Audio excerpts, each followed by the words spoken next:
Hey guys, so week 205 here on the Homestead. 205 weeks ago, I gave up everything in my normal life, moved to Bulgaria and started my own homestead. So let's see what we're up to this week.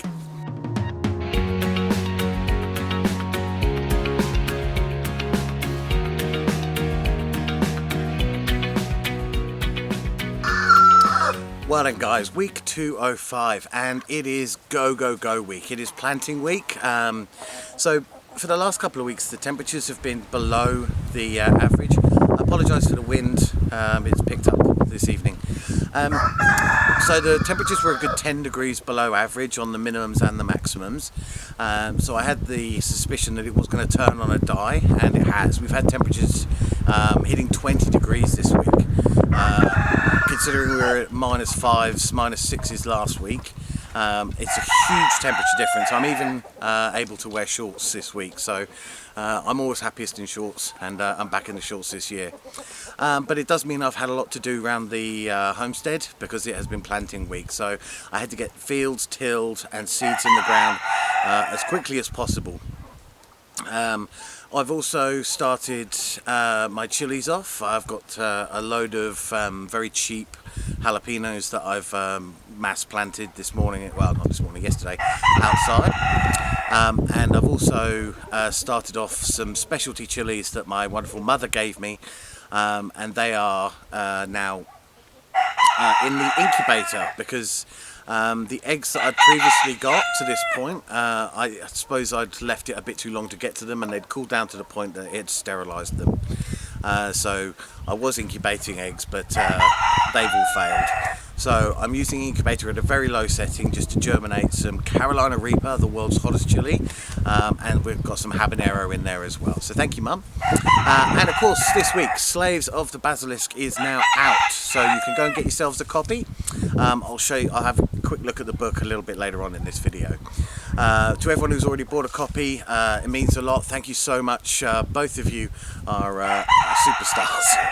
Anyway guys, have a good week. I will of course talk to you again soon. I hope you enjoy everything you've been up to. I hope you succeed in everything you want to succeed in, and it's the perfect time, so get out in the garden, and this week is planting week.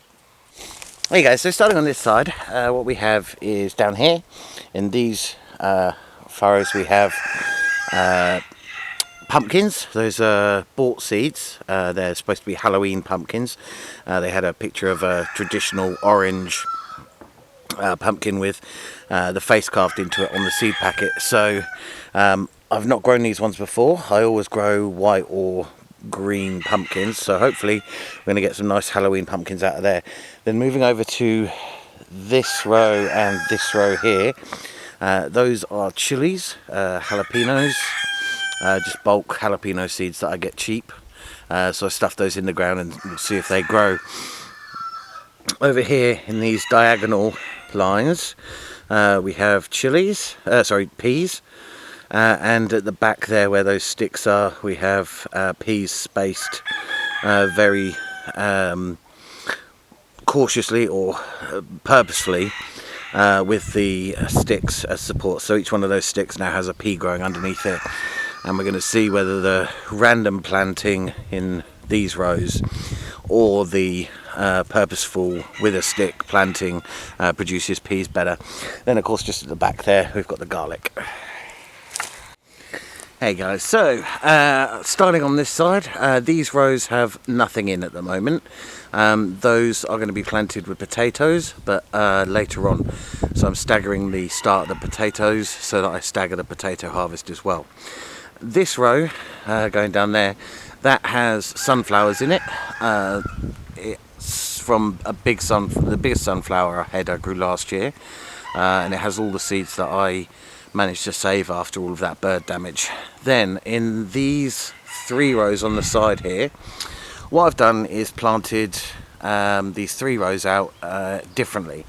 So the first one, the furthest one on this side, what I've done is put the potatoes deep and covered the row over.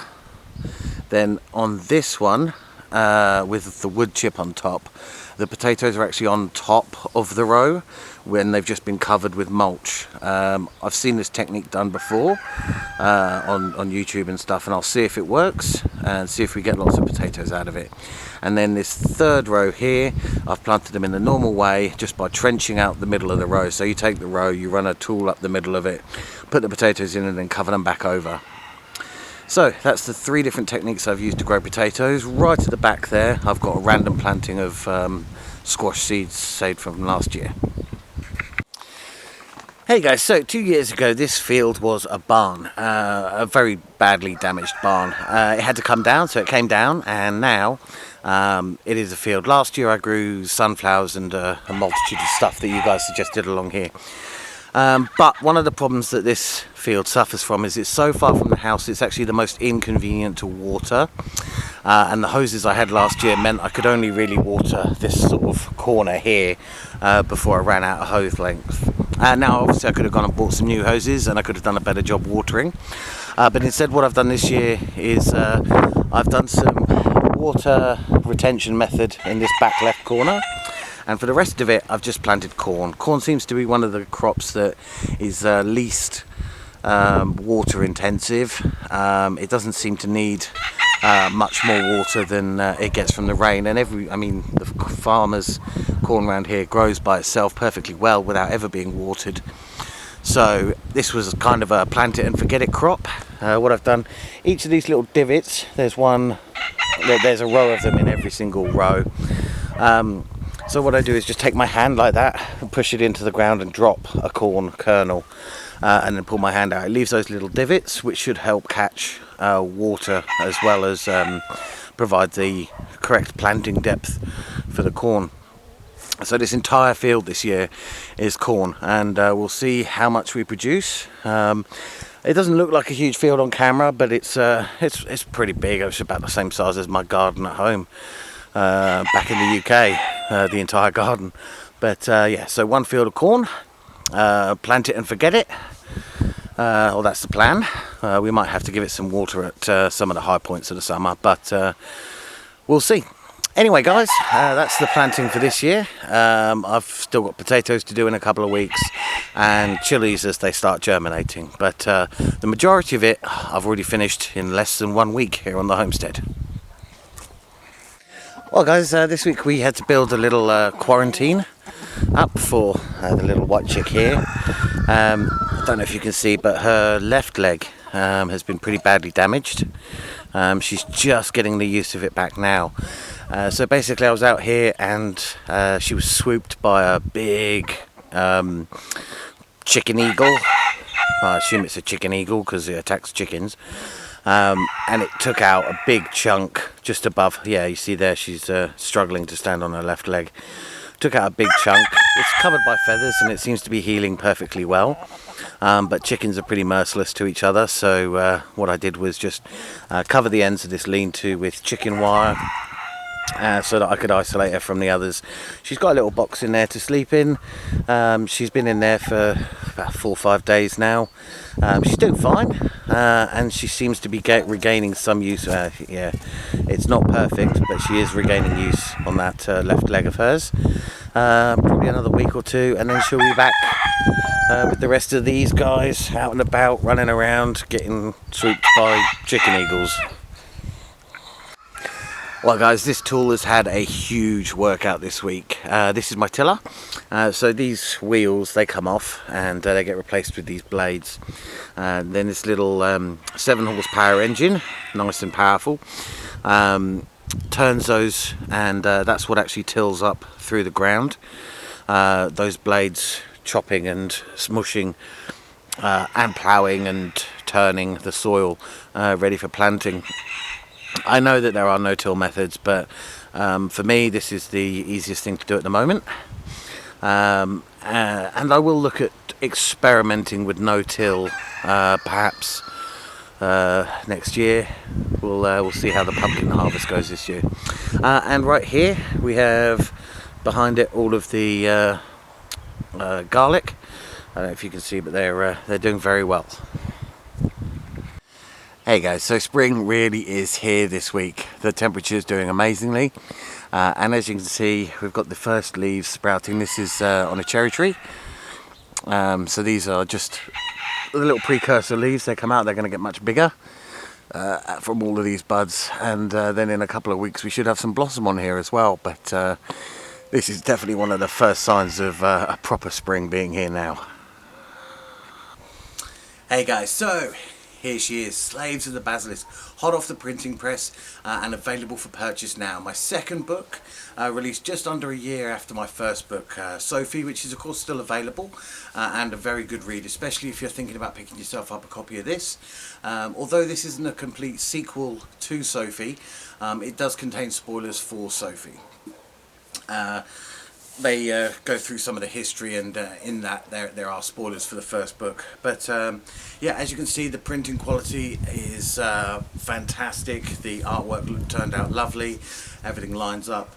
I'm very pleased with how this turned out.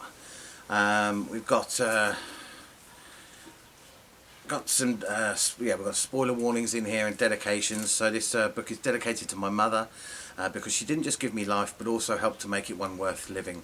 I love you, Mum, and I hope you enjoyed reading this book, and I think that's a very fitting way to segue into Happy Mother's Day, Mum. It is of course Mothering Sunday back in the UK, so yeah, what I just said. I hope you have a lovely Mother's Day. And for the rest of you, if you want to help out or support this channel in any way, if you want to help provide anything to the Homestead or anything like that, then the best way you can do that is by picking yourself up a copy of one of my books or both of my books, because I do get royalties from every single sale. So yeah, Slaves of the Basilisk, available on Amazon. You can get it on Kindle Unlimited absolutely free of charge.